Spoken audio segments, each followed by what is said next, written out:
Assalamualaikum Sobat Komunaris. Pada podcast episode 3 ini yang akan membahas tentang pengenalan struktural Badan Eksekutif Mahasiswa Fakultas Komunaris. Melanjutkan pengenalan dari episode 1 dan 2, kali ini kita kedatangan dari Kepala Biro Badan Pengembangan dan Sumber Daya Manusia.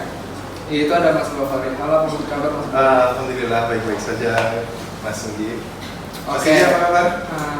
Kurang baik. Kurang baik. Oh ya, besok kita berbaik ya. Bismillah. Langsung aja yang pertama nih. Mungkin bisa nih Mas Bofari perkenalkan diri, nama, jabatan di biro. Oh ya. Pertama-tama ini saya perkenalkan diri. Nama saya Muhammad Bukhari Muslim. Saya sebagai Kepala Biro Pengembangan Sumber Daya Manusia. Dalam biro saya ada 4 struktural teman-teman, yaitu anggota, wakil, Siti Rondia, kemudian ada Fiona Tania, kemudian Sigi Pangestu sebagai anggota saya. Begitu. Oke. Kemudian di pertanyaan selanjutnya, kenapa sih memilih kuliah di Undaris? Oh iya. Ya itu karena faktor keluarga ya Mas ya, dan benar-benar karena finansial yang kurang mampu, dan saya di Undaris ini karena beasiswa KIP, ikut KIP beasiswa itu. Sebelum di Undaris saya itu ikut beasiswa di Stekom, sebelumnya di Undaris ini di Stekom. Dulu itu dicari seleksi dari sekolah saya 6 orang yang berprestasi dalam bidang akademik, kemudian seleksi itu 6 orang, tinggal 2 orang. Ternyata setelah itu tinggal sisa 2 orang itu diseleksi lagi, diseleksi dengan faktor ketidakmampuan finansial dari orang tersebut. Nah, yang keterima teman saya, ya mungkin karena belum rezekinya ya. Rezeki di Undaris. Iya, alhamdulillah di Undaris itu terima. Syukur ya, alhamdulillah Tuhan memberikan yang terbaik untuk saya dan keluarga saya. Terus kenapa milih Fakultas Hukum? Kan di Undaris ini banyak kok fakultas lain. Kenapa harus hukum? Salah mencet mungkin. Salah mencet mungkin. Terpaksa. Bisa jadi antaranya itu. Tapi faktor saya milih Fakultas Hukum pertama karena saya tuh ingin benar-benar mengetahui jati diri hukum Indonesia itu seperti apa. Karena jujur di masyarakat saya kurang begitu suka atau mengenai hukum di Indonesia ini ibarat seperti layang-layang, tumpul ke atas, tajam ke bawah.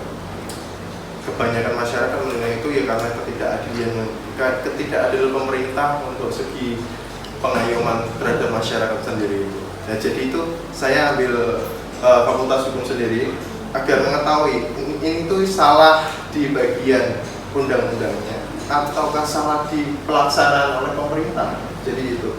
Dan selama semester 1, semester 2 dan semester 3 ini saya melihat ya untuk susunan undang-undangnya dan hukum perdata, pidana dan sebagainya itu baik-baik saja. Ternyata memang pemerintah dalam kutip ya ini oknum di balik pemerintahnya itu yang tidak mempermainkan hukum sendiri, tidak sesuai dengan tupoksi atau kewajibannya yang dari awal itu. Begitu. Terus selama kuliah di sini nih, Mas Bofari nih ikut organisasi apa aja? Oh iya, yang pasti BMFM dari sini saya sangat-sangat antusias sekali dan sangat-sangat mencintai BMFM ini karena saya ingin mengetahui organisasi ini tuh bagaimana. Terpaksa nggak sih ikut BMFM? Salah satunya ada itu sih. Faktornya itu apa? Ya faktornya karena KIP mahasiswa beasiswa itu yang dituntut untuk ekstra aktif dalam susunan itu fakultas menghidupkan kegiatan mahasiswa itu biar Undaris itu biar dikenal oleh masyarakat yang luas gitu, biar terkenal sampai tingkat nasional, entah itu prestasi atau apapun lah, bidang akademik maupun non akademiknya gitu. Terus menjabat sebagai apa di bidang apa di BMB? di BEM Fakultas Hukum saya menjabat sebagai Kepala Biro Umum dan Pengembangan Sumber Daya Manusia, dan saya diamanati oleh Ketua BEM Eva Undaris, yaitu Mas Raffi Cahyo Kurniawan, untuk mengabdikan diri di biro tersebut. Dan selama pelaksana ini saya mengabdi kurang lebihnya ya ada beberapa kegiatan yang sudah mumpuni di situ. Salah satunya juga ini podcast ini berlangsung, ini juga salah satu dari biro saya. Tepuk tangan penonton. Dan alhamdulillahnya kegiatan kita akan kita laksanakan rutin setiap 1 minggu sekali. Kita akan update mengenai podcast ini, dan satu lagi antaranya ini mengenai bincang hukum, yaitu suara mahasiswa, suara masyarakat. Ya, di sini mengenai bagaimana kita membahas isu-isu terkait problem di pemerintahan, atau yang kemarin itu kenapa sih kok BBM naik, itu faktornya apa lah. Kita itu mendiskusikan atau mengenai masalah RKUHP yang mahasiswa akhir-akhir ini demo-demo itu. Ya, kita sama-sama untuk membahas dan bincang sharing satu sama lain, entah itu dari teman-teman sesama mahasiswa maupun sama dosen, begitu. Nah, di BEM FH sendiri kan sudah banyak program kerja tuh. Nah, apa aja yang terlaksana? Baik internal maupun eksternal. Oh ya, baik. Ya, untuk lebih banyaknya kita di bidang internal di kalangan kita sendiri. Ya, yang sudah terlaksana contohnya seperti tadi podcast ini, kemudian bincang hukum, kemudian kita insya Allah akan mengadakan makrab fakultas hukum yang 1 semester di semester 1, dan kemudian makrab BEM yang pernah kita laksanakan 1 kali, dan insya Allah di tahun kedepannya atau di kepengurusan berikutnya kita akan adakan lagi untuk pengurus BEM berikutnya, begitu. Dan kemungkinan besar ada kegiatan tambahan lagi dari teman-teman fakultas atau biro lain mengenai kita tuh mau mengadakan kelas diskusi selain bincang hukum ini, karena bincang hukum ini itu termasuk kegiatan untuk media sosial saja, tidak untuk kita adakan kelas terus personel atau pesertanya tuh banyak gitu. Kita adakan kelas diskusi itu kita mengundang dosen atau narasumbernya dari dosen, dan pesertanya itu dari mahasiswa semester 1, 3, 5, dan 7. Jadi tidak ada batasan untuk kita batasi beberapa aja yang boleh. Kita sediakan ruang bagi mereka yang mau minat berkonsultan atau menginginkan diskusi dialog antara sama mahasiswa dan dosen. Insya Allah kita laksanakan. Selain ikut BEM Fakultas Hukum, ada yang diikuti lagi di organisasi Undaris? Ada. Saya juga termasuk Menteri Advokasma, Hukum dan Advokasma, begitu. Dan untuk kegiatannya di situ saya sedang mencari-cari, karena BEM saya menjabat di Kementerian Hukum dan Advokasma ini baru. Jadi saya mau mencari dulu untuk kinerja atau program kerjanya tersebut, begitu. Kan di BEM Undaris, di BEM Fakultas Hukum Undaris kan udah lama nih, dari semester 1. Ada nggak sih kesan dan pesan yang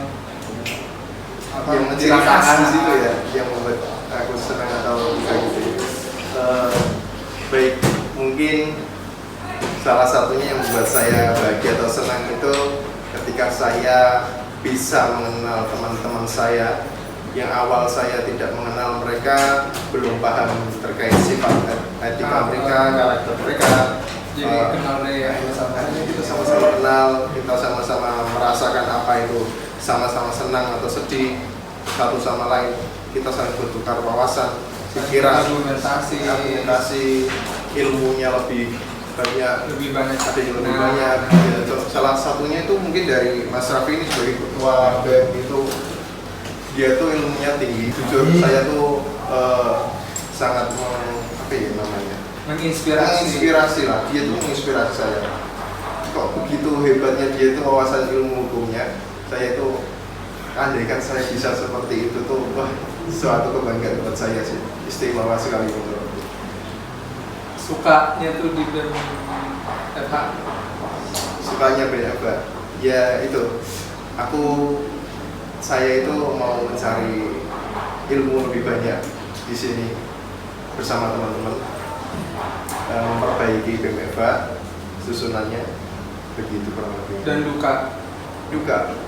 duka yang saya alami tidak ada sama sekali. Iya. Ya paling ketika capek kita berkegiatan ya kita ketika evaluasi kegiatan keseluruhan itu pasti capek, kesal terhadap kinerja yang mungkin kurang memuaskan di situ. Kita evaluasi dan mungkin dibalik itu ada teman atau kita atau saya sendiri yang merasakan kok brudel, kok nggak enak kayak ada kerja sendiri-sendiri. Iya. Kurangnya apa? Kurang kompak ataupun kalau maaf ya kurang profesional lah di situ. Ya kita sama-sama belajar ya, sama-sama mengingatkan lah kondisi itu. Kayak masalah di luar BEM itu kan bawa sekalian di forum itu kan nggak seharusnya terjadi ya gitu. Kalau masalah pribadi ya jangan ikut sertakan di organisasi karena itu benar-benar mempengaruhi organisasi. Jadi memang kita itu harus bisa membedakan satu sama lainnya. Ini ketika serius di organisasi ya di sini porsinya sendiri-sendiri. Kalau ada masalah internal antara perorangan ya kita bedakan begitu. Ya kita enggak. Jadi itu jangan circle Anda ya. Nah, itu antara salah satunya begitu. Karena bahaya banget. Kita kalau mau milah-milih itu ada baiknya ada benarnya, tapi kita tidak terus melupakan apa yang sekiranya baik atau buruk bagi kita, terutama buruk ya. Pasti ada teman salah satu dari kita itu yang buruk dan kita wajib untuk mempertemankan dia. Jangan ditinggalin kalau bisa ya diperbaiki lah perilakunya, entah perilaku atau berkata atau etika yang lain. Itu sih dari sini. Pesannya nih kita kan baru open recruitment nih buat maba-maba yang baru ikut BEM fakultas tuh. Ada nggak sih pesannya untuk maba-maba? Ya pesannya janganlah takut untuk mencoba, karena jujur awalan kalian untuk mendaki keimpian kalian itu ya proses ini. Kalian harus mengetahui seluk beluknya, kalian harus mengenal lingkup, mengenal perorangan, karakter perorangan. Kalau kalian ingin berusaha menjadi yang terbaik, ya kalian dari awal sudah terjun, ya kalian harus terus laksanakan. Jangan terus berhenti tengah jalan. Kayak ibarat kalian mau duduk, kok duduk enggak sama berdiri lah. Contoh berdiri terus mau duduk tapi setengah-setengah, kan rasanya capek kan, nggak enak kan, pegel banget kan. Ya kalau berdiri ya berdiri, kalau duduk ya duduk gitu. Jadi jangan setengah-setengah. Kalau udah terjun di keorganisasian ya terjun langsung. Jangan pernah ragu. Kalau kalian nggak berhasil, laksanakan apapun resikonya. Kalian pasti akan mengalami di cobaan, entah itu salah satu teman kalian keluar dari BEM atau tidak sempurna di keorganisasian, pasti ada. Dan tugas kalian merangkul atau memperhatikan satu sama lain agar lebih baik untuk kepengurusan ini. Jangan sedih ataupun marah jika di organisasi itu menyinggung atau mengevaluasi kinerja kalian, karena di situ ketika ada salah pasti dievaluasi pembenaran. Kalau memang kamu salah ya perbaiki lagi. Kalau menegur tuh langsung depan orang. Jangan dari belakang. Gak baik. Itu menusuk dari belakang tuh gak baik. Gak baik bang. Untuk kesehatan merusak pertemanan juga. Udah merusak pertemanan, merusak organisasi, wah itu buruk banget. Terus nih pertanyaan selanjutnya, bagaimana sih cara berorganisasi yang benar baik dalam menata proker maupun cara mengajak teman-teman untuk berorganisasi? Ya mungkin diawali dengan niatan yang baik dulu. Dari niatan yang baik itu kita mengundang untuk teman-teman agar antusias menjalankan kewajiban atau tanggung jawab ini yang sudah diberikan dari fakultas atau kampus. Kalau kita kuliah sudah terjun di dalam organisasi sejak awal, ya kita lakukan itu. Kita saling mengingatkan satu sama lain, menyemangati satu sama lain. Baik kalau itu ada salah maupun pembenaran, ya kita ingatkan. Mungkin begitu. Oke nih, Mas, pertanyaan terakhir nih ya. Menurut Mas Buhari, definisi sukses dan keadilan itu apa? Ya, definisi sukses itu ketika kita mampu mewujudkan impian kita atau cita-cita kita, begitu kurang lebihnya. Dan untuk keadilan sendiri ya, keadilan menurut saya sendiri ketika kita merasakan cukup, ya itulah keadilan.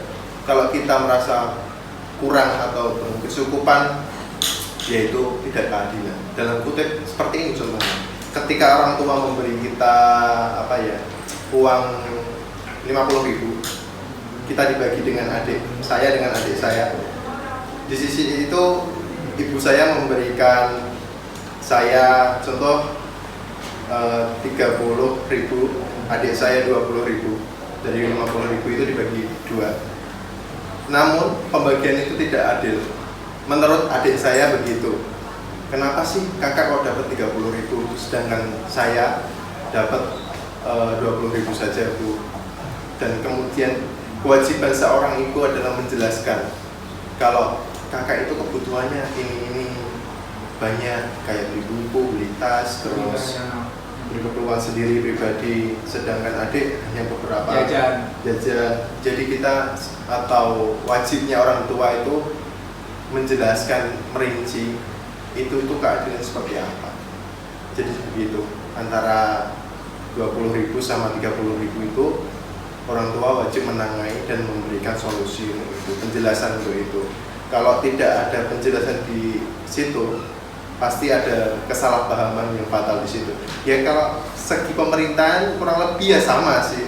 Ya pastinya juga begitu. Tapi kalau menurut sampean tidak adil. Kalau menurut saya belum sepenuhnya. Jujur belum sepenuhnya. Karena wilayah kita Indonesia atau NKRI ini tuh banyak pulau-pulaunya, daerah provinsi-provinsinya banyak, dan penghasilan dari setiap provinsi itu pasti beda-beda. Contoh untuk dalam pendidikan ya mungkin bisa jadi ya, kalau dana BOS ya pasti dipatok rata. Gak usah jauh-jauh, dana KIP, oh iya, salah satunya itulah KIP. Di kota lebih tinggi ketimbang di daerah atau kabupaten lah, itu contohnya. Nah itu kenapa sih kok sedikit, padahal di situ kan kita juga sama-sama mahasiswa. Ya tugasnya dari pihak kampus atau pemerintahan atau Kemendikbud, Kementerian Pendidikan dan Kebudayaan, yang menjelaskan itu bahwasanya mungkin keperluan di situ di tingkat kota lebih besar gitu ya. Ya contohnya kayak kos-kosan pasti kan mahal di situ. Untuk biaya makan juga masih mahal. Rames 15.000 mungkin. Bisa jadi. Nasi kucing goceng. Goceng tau kan? Kucing 5.000. 5.000 kira 500. Itu gopek ya? Gopek. Salah berarti. Oke. Ya mungkin kurang lebih itu. Jadi kewajibannya pemerintah atau seorang ibu atau penengah atau pemberi wajib menjelaskan ketika memberi itu, biar itu tidak ada kesalahpahaman. Ya mungkin kayak contoh lagi ya, hubungan kita dengan pacar bisa jadi ya. Mungkin Mas Singgih punya pacar itu, kalau kita memberi tanpa penjelasan itu pasti kan ya menyakitkan gitu loh. Kita meninggalkan kadang dijelasin pun masih salah. Masih salah ya? Laki. Oh iya. Tempatnya salah. Tempatnya salah ya. Ketika dijelaskan pun kita tetap salah dan mengalah ya. Wah ya itulah buatnya kita. Gak adil sih. tidak adil di hubungannya. Oke, mungkin itu sih. Mantap sekali sih apa yang disampaikan oleh narasumber kita kali ini. Boleh tepuk. Oke guys, kita sudah sampai di penghujung acara. Terima kasih Mas Buhari. Iya, sama-sama Sharing. sih. Insya Allah kapan-kapan kita main lah. Kita keluar dan sharing-sharing mengenai percintaan maupun hukum. Jangan, berat. Oh berat? Oh iya. Rindu aja berat kok. Nggak akan kuat. Biar dia aja. Oke, berikutnya kita akan bertemu lagi pastinya di podcast episode berikutnya. Tunggu dan nantikan. See you guys. Bye-bye. I'm an icon, man. And my girl about a 10. I should fuck her in a